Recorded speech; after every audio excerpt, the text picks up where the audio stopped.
now that several researchers at the Moss Rehabilitation Research Institute came together with some of the families with aphasia that we had been working with over many years. We got together to discuss our mutual discontent about the medical model of aphasia rehabilitation and to discuss what we could do about it, at Moss in Philadelphia to help make things better.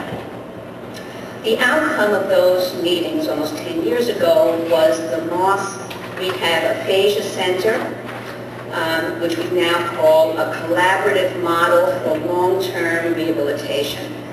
You may have seen the write-up about this that appeared in the March 2000 issue of Topics in Stroke Rehabilitation. Unfortunately, I will not have time to talk too much about the Aphasia Center, although I'd love to.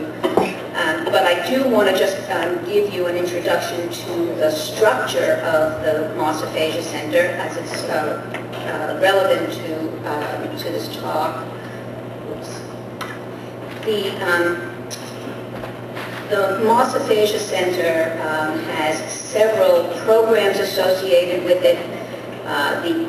What we call the, it was also meant, equally important, to support independent or semi-independent practice by users with aphasia, which would enable them then to continue on for longer periods of time beyond when their reimbursable therapy ended. There are multiple modules or sets of exercises to Moss Talk. There is a multi, if I can get my little cursor, here we go. There is a set of matching exercises, matching pictures to spoken words or written words that facilitates comprehension and builds vocabulary. Sorry. There are a set of naming exercises with nouns and with verbs that essentially build the basic building blocks of sentence production. And there's a core vocabulary model with pre-programmed exercises that are used for more severely impaired people. That's naming and matching exercises with a small set of very functional vocabulary.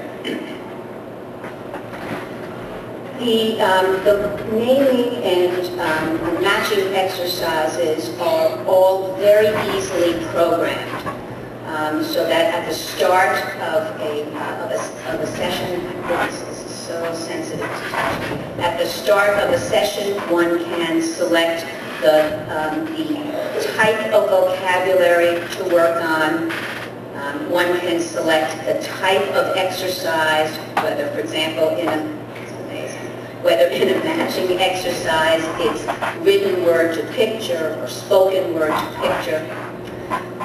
And one can program the level of difficulty according to the user's needs. And all of this can be done with simple clicking of the computer in a matter of seconds.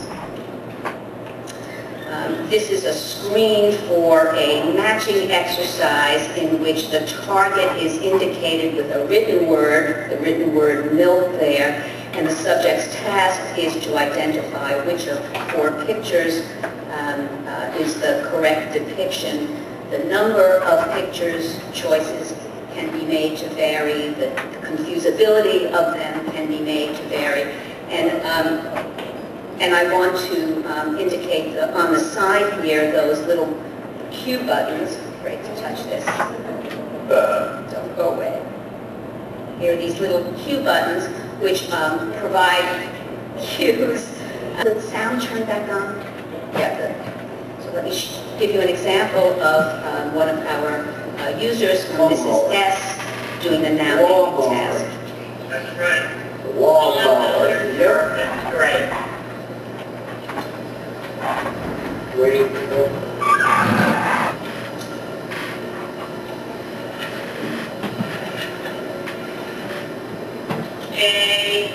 Facebook. So she this time she got that with a phonemic cue. That's right.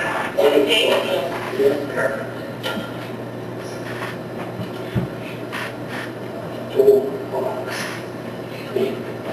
Door locks, she said.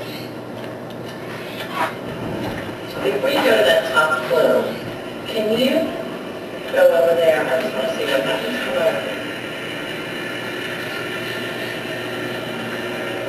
Okay, now that cue gave her the first letter of the word. You're close. All right, up to this